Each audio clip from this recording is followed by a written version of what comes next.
मैंने आपको पहले वीडियो में जैसे बताया था, तो हाँ फिर से शुरू करते हैं। तो जैसे प्रीवियस वीडियो में बताया कैसे मेरी क्लास 11th वेस्ट हुई और मैं क्लास 12th को वेस्ट भी कर दिया।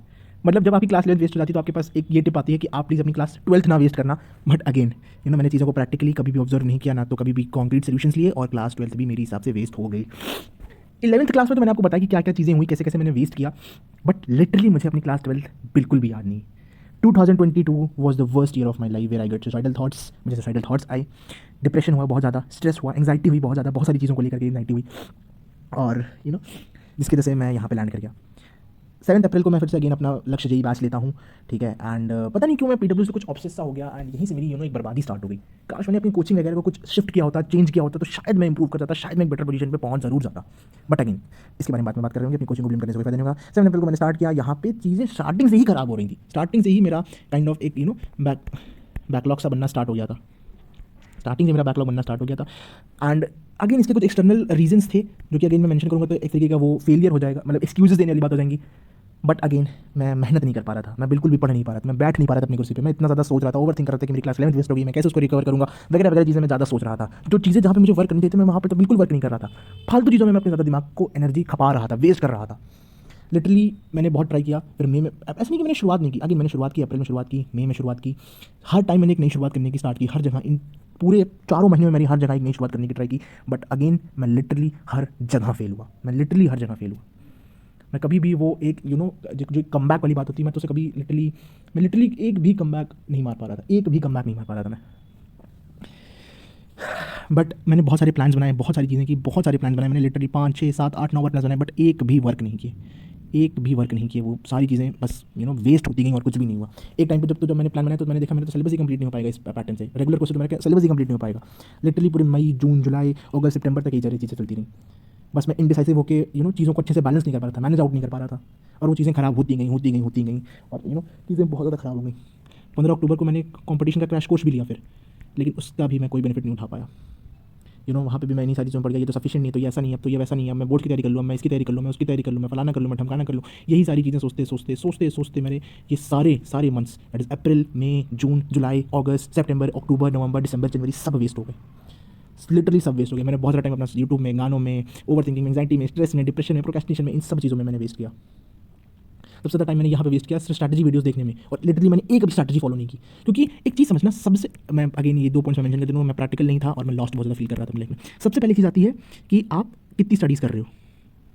देखो एक नॉर्मल स्ट्रैटेजीज होती है जिसमें आपको सबसे पहला पॉइंट बताया जाता है कि आपको लर्निंग करनी है, दैट इज वीडियो लेक्चर्स देखने हैं, ठीक है। इसके बाद आपको उसके साथ नोट्स बनाना है, नोट्स की प्रॉपर मेकिंग करनी है, आपको चीज़ों को अपने दिमाग में रिटेन करना है, रिवीजन करना है, फिर आपको प्रॉब्लम सॉल्विंग करनी है, फिर अगेन रिवीजन करना है, और अगेन आपको फिर मॉक टेस्ट देने हैं। ये एक एक नॉर्मल स्ट्रक्चर होता है, एक नॉर्मल प्लानिंग होती है आपकी जेई क्या कहते हैं जेई की, जिसमें आप सिलेबस कंप्लीशन पर सबसे पहले ज़्यादा ध्यान देते हो, अप टू 80%, अप टू 80% नहीं कहूँगा मैं, फ्लैट 80%। इसके बाद अपना रिवीजन और फिर अपना मॉक टेस्ट, ये सारे 3 पिलर्स होते हैं बेसिकली आपकी जेई प्रिपरेशन के।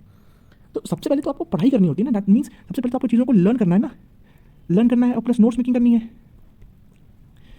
लिटरली मैं इसी सबसे पहले पॉइंट पे फेल हो जा रहा हूँ।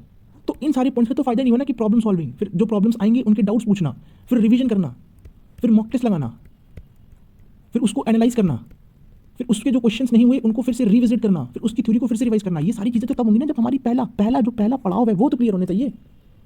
ना तो पढ़ाई हो रही थी, ना तो उसके बाद प्रॉब्लम सॉल्विंग हो रही थी, ना तो उसके बाद कोई रिवीजन हो रहा था, ना तो थ्योरी का रिवीजन हो रहा था, ना तो कोई डाउट्स पढ़ाई करोगे तब तो डाउट्स आएंगे, जब तक पढ़ाई हो रही तब तक कुछ डाउट्स नहीं आएंगे, ना तो रिवीजन हो रहा था, मॉक टेस्ट की तो कोई बात ही नहीं। तो ऐसे कर करके पूरा हर जगह से ही इन सारी चीज़ों, इन सारे मंथ्स में ट्राई बहुत सारे बार मारा, कुछ। अच्छा मैंने क्या क्या किया था, अगर मैं सही बताऊँ तो अपने जो मैंने रेगुलर कोर्स लिया था, अगर मैं सिर्फ इसकी बात करूँ तो मैंने इसमें इलेक्ट्रोस्टैटिक्स देखा था ओनली टिल लेक्चर 8, और मैंने इसमें भी बहुत कम प्रॉब्लम सॉल्विंग की थी, ऑलमोस्ट ज़ीरो। सोल्यूशन चैप्टर मैंने पढ़ा था अप टू लेक्चर शायद 10 के आसपास तक पढ़ा था, जिसमें अगेन मैंने 0 प्रॉब्लम सॉल्विंग की थी। इसके तो 5 लेक्चर सिर्फ उसके कंसंट्रेशन टर्म्स के ऊपर थे जो मुझे पहले से आते थे। मैथ्स में मैंने स्टार्टिंग के बस लेक्चर 7 8 तक देखे थे, जिसमें मैंने अगेन 0 प्रॉब्लम सॉल्विंग की थी, जो कि रिलेशन फंक्शंस के थे, जो कि मुझे थोड़े बहुत आते थे, वो सारी चीज़ें मुझे आसान लग रही थी। तो मैंने लिटरली कोई एक सिंगल चैप्टर अपने इस पूरे जी प्रिपरेशन में शुरुआत से 0 से लेके एंड तक कभी किया ही नहीं। ना तो कभी मुझे इसकी प्रॉपर मैकेनिज्म पता चली कैसे करना है, और ना ही मैं कर पाया। मैं बस हमेशा उस प्रॉब्लम सॉल्विंग से, उस प्रॉब्लम से डरता रहता था, रादर देन उसको एक चैलेंज बनाने से, उसको एक ऐसी चीज़ें करने से कि इससे और कुछ नया सीखें। मैं सिर्फ उन चैलेंज से डरता रहता था। अगेन ऐसी बहुत सारी प्रॉब्लम्स मैंने फेस की प्रॉब्लम सॉल्विंग के अलावा, जो कि मुझे जेईई में करनी चाहिए थी। प्रॉब्लम सॉल्विंग से आपके एक दिमाग का अपलिफ्टमेंट होता है, जो कि मैं उसे भी नहीं कर पाया अच्छे से।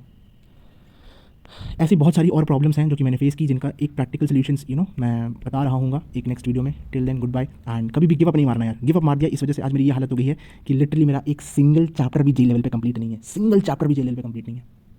ऑलमोस्ट हमारी जेई प्रिपरेशन में अराउंड 90 से 100 I would say chapters and topics के अराउंड होते हैं। जिनमें से मेरा कितना कंप्लीट है, आई वुड से 0। मुझे कुछ नहीं है कि ये बोलने में 0 आए, और शायद मॉक टेस्ट में मेरे 20 से 25 मार्क्स आते हैं तुक्के से। तो ये सारी बातें थी, and I would say that again कि काश मैंने मेहनत की होती। अब हर चीज़ में मैं अपने सेंटेंस में हर चीज़ में मैं काश लगाता हूँ, and this is called the pain of regret, which is like कि जिसको सहना बहुत मुश्किल होता है। इस चीज़ से निकलना कि आपने गलती कर दी बहुत मुश्किल होता है। अपने आप को वापस से माफ़ करके तैयारी करना बहुत मुश्किल होता है। थानोस की एक बहुत अच्छी लाइन है जो मुझे बहुत अच्छी लगती है, एवेंजर्स एंड गेम की एक लाइन है, इंसान अपने बीते हुए कल को जख्मों की तरह चाटता है।